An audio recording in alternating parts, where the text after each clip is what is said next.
সারা দেশ জুড়ে এই আন্তর্জাতিকভাবে উন্নত বিশ্বের সাথে মিলাবে, এই স্বপ্ন দেখাইয়া এই চটকদার লোভনীয় কথা বলে আগামী প্রজন্মকে হেসে খেলে তামসা করে সম্পূর্ণ অপদার্থ অথর্ব একটা জাতি বানানোর সমস্ত পরিকল্পনা নতুন শিক্ষানীতির নামে বাস্তবায়ন করার চেষ্টা চলছে। এটা যদি বাস্তবায়ন হয়, আগামী সন্তান আর মানুষের বাচ্চা স্বাভাবিকভাবে মুসলমানের সমাজে রং তামসার ফুর্তি ছাড়া আর কিছুই করবে। কথা বুঝেন? পরিষ্কার বক্তব্য বাংলাদেশে বুদ্ধিজীবী শিক্ষার নামে বুদ্ধিজীবী বলে এই বাংলাদেশে যে শিশুদের কোনো ছেলে মেয়ে নাই, শিশু মানে শিশু, শিশুকে ছেলে মেয়ে আলাদা বলা এটা শিশুর অধিকার নষ্ট করা, ক্ষুণ্ণ করা। তার মানে কি বাংলাদেশে 18 বছর আন্তর্জাতিক আইন, বাংলাদেশেরও আইন 18 বছরের নিচে সব শিশু। তার মানে 12 বছর 13 বছর 14 বছরের ছেলে মেয়ের কোনো কি নাই, না কোনো আলাদা পার্থক্য নাই। কথা বোঝেন নাই? এ শিশু যে যার সাথে মন চায় থাকবে, খাইবে, ঘুমাইবে, হাঁটবে, চলবে, এখানে কোনো আলাদা কিছু নাই। তার মানে ছেলেদের আলাদা টয়লেট বাথরুম, মেয়েদের আলাদা টয়লেট বাথরুম, ছেলেদের আলাদা কমন রুম, মেয়েদের আলাদা কমন রুম, এগুলো কিচ্ছু আর দরকার নাই। এত শিশু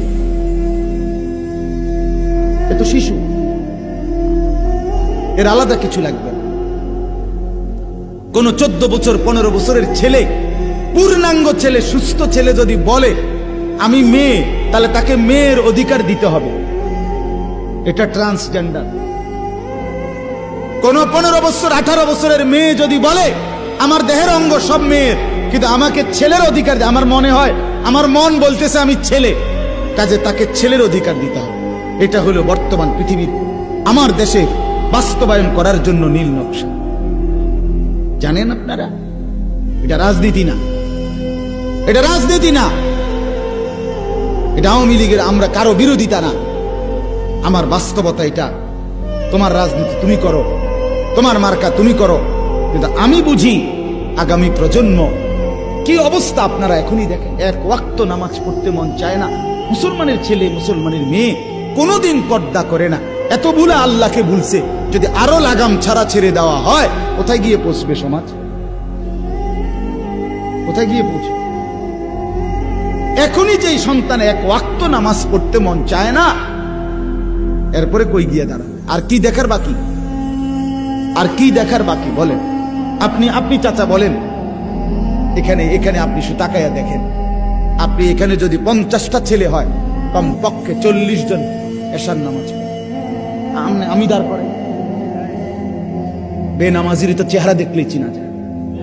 বেনামাজির চেহারার মধ্যে কোনো দয়া, মায়া, রস, কষ, মায়া থাকে।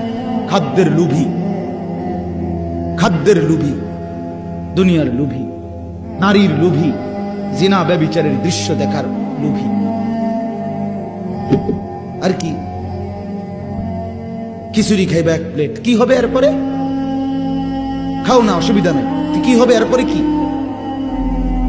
এরপরে? মোবাইল টিপতে টিপতে ঘরে যাবে, আর রাত্রে মা বাবা ঘুমে পাশের রুমে লেফ কম্বলের নিচে সারা রাত শরীর নাপাক। আর যার শরীর নাপাক, পেশাব পায়খানা করে ঠিক মতো ঢিলা কুলুক পেশাব করে টয়লেট পেপার ব্যবহার করে না, যে তার সাথে 24 ঘন্টা শয়তান থাকে। নাপাক শরীরে পবিত্র কোনো অনুভূতি থাকে না।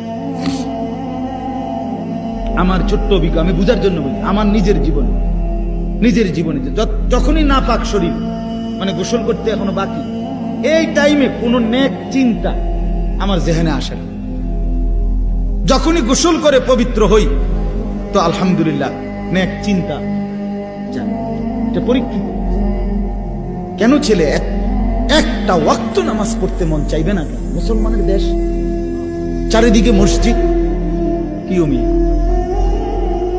শুধু শুক্রবারে 2 রাকাত নামাজ পড়লে চলে, এটা আপনি কইছেন কোনদিন? আমি বলছি কোনদিন? কে বললো?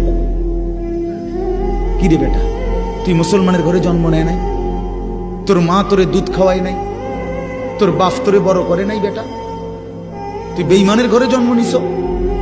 সিনেমার ওই নর্তকী তোমারে বড় করছে। তাইলে আজ কেন তুমি নর্তকীর কাছে জীবন দিয়ে নিলে? ছেলেরা, একটা ছেলে হইলেও বুঝছো, বদলাও ভাইয়া, বদলাও।